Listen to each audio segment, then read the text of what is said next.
A sampling of scriptures for Good Friday from Isaiah, the Gospels, and the disciples. Who can believe what we have heard, and for whose sake the Lord has revealed his arm? He grew up like a young plant before us, like a root from dry ground. He didn't have a splendid form for us to see or a desirable appearance. He was despised and avoided by others, a man who suffered and knew sickness well. Like someone people hid their faces from, he was despised, and we care for him. It was our sickness that he carried and our sufferings that he bore. But we thought of him as afflicted, struck down by God, and tormented. He was pierced because we rebelled and crushed for our crimes. He took our punishment to make us whole. His wounds heal us. We all wandered away like sheep, each going its own way, but the Lord let all of our crimes fall on him.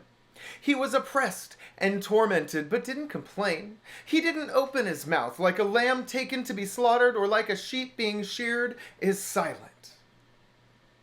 He was taken away by an unjust ruling. Who will care about his fate? He was eliminated from the land of the living, struck dead because of my people's rebellion. His grave was among the wicked, his tomb with evildoers, though he had done no violence and had spoken nothing false. But the Lord wanted to crush him and to make him suffer. If his life is offered as restitution, he will see God's children and enjoy a long life. The Lord's plans will come to fruition through him. After singing songs of praise, they went out to the Mount of Olives. Jesus and his disciples came to a place called Gethsemane. Jesus said to them, "Sit here while I pray." He took Peter, James, and John along with him. He began to feel despair and was anxious. He said to them, "I'm despairing. It's as if I'm dying. Stay here and keep alert." Then he went a short distance farther and fell to the ground. He prayed that if possible, God would spare his time of suffering. He said, "Abba, Father, for you all things are possible. Take this cup of suffering away from me. However, not what I want, but what you want." He came and found the disciples sleeping. He said to Peter, "Simon, are you asleep? Couldn't you stay alert for 1 hour? Stay alert and pray so that you won't give in to temptation.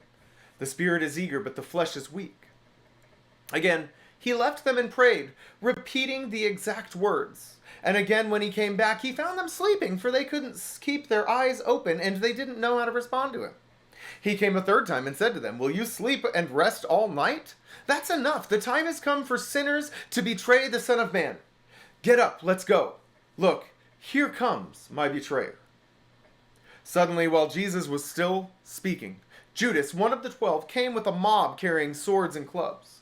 The chief priests, legal experts, and the elders had sent them. His betrayer had given them a sign: "Arrest the man I kiss and take him away under guard." As soon as he got there, Judas said to Jesus, "Rabbi." Then he kissed him. Then they came and grabbed Jesus and arrested him. One of the bystanders drew a sword, struck the high priest's slave, and cut off his ear. Jesus responded, "Have you come with swords and clubs to arrest me like an outlaw? Day after day I was with you teaching in the temple, but you didn't arrest me then. But let the scriptures be fulfilled." And all the disciples left him and ran away. One young man, a disciple, was wearing nothing but a linen cloth. They grabbed him, but he left the linen cloth behind and ran away naked. At daybreak, the chief priests, with the elders, legal experts, and the whole Sanhedrin, formed a plan. They bound Jesus, led him away, and turned him over to Pilate. During the festival, Pilate released one prisoner to them, who they requested. A man named Barabbas was locked up with the rebels who had murdered during an uprising. The crowd pushed forward and asked Pilate to release someone, as he regularly did. Pilate answered them, "Do you want me to release the king of the Jews to you?" He knew that the chief priests had handed him over because of jealousy. But the chief priests stirred up the crowd to have him release Barabbas to them instead. Pilate replied, "Then what do you want me to do with the one you call King of the Jews?" They shouted back, "Crucify him!" Pilate said to them, "Why? What wrong has he done?" They shouted even louder, "Crucify him!" Pilate wanted to satisfy the crowd, so he released Barabbas to them. He had Jesus whipped, then handed him over to crucify him. The governor's soldiers took Jesus into the governor's house, and they gathered the whole company of soldiers around him. They stripped him and put a red military coat on him. They twisted together a crown of thorns and put it on his head. They put a stick in his right hand. Then they bowed down in front of him and mocked him, saying, "Ha, King of the Jews!" After they spit on him, they took the stick and struck his head again and again. Then Pilate handed Jesus over to be crucified. The soldiers took Jesus prisoner. Carrying his cross by himself, he went out to a place called Place of the Skull, in Aramaic, Golgotha.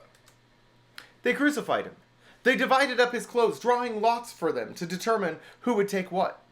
People walking by insulted him, shaking their heads and saying, "Ha, so you were going to destroy the temple and rebuild it in 3 days, were you? Save yourself and come down from this cross." Similarly, the chief priests were making fun of him among themselves, together with the legal experts.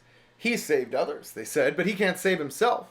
Let Christ, the King of Israel, come down from the cross. Then we'll see and believe." Even those who they crucified with Jesus insulted him.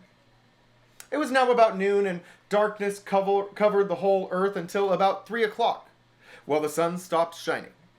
Then the curtain of the sanctuary tore down the middle. Crying out in a loud voice, Jesus said, "Father, into your hands I entrust my very life." After he said this, he breathed for the last time. The sun stopped shining. Then the curtain in the sanctuary tore down the middle. When the centurion saw what happened, he praised God, saying, "It's true, this man was righteous." All the crowds who had come together to see this event returned to their homes. They beat their chests because of what had happened, and everyone who knew him, including the women who had followed him from Galilee, stood at a distance observing these things. That evening, a man named Joseph came. He was a rich man from Arimathea who had become a disciple of Jesus. He came to Pilate and asked for Jesus' body. Pilate permitted him to take it. Joseph took the body, wrapped it in a clean linen cloth, and laid it in his new tomb, which had been carved out of the rock. After he rolled a large stone at the door of the tomb, he went away. Mary Magdalene and Mary, the mother of Joseph, were there and saw him buried. Christ himself suffered on account of sins once and for all, the righteous one on behalf of the unrighteous. He did this to bring you into God's presence. Christ was put to death as a human, but made alive by the Spirit. And it was by the Spirit that he went to preach victory to the spirits in prison. While we were still weak, at the right moment, Christ died for ungodly people. It isn't often that someone will die for a righteous person, though maybe someone might die for a good person. But God shows his love for us because while we were still sinners, Christ died for us.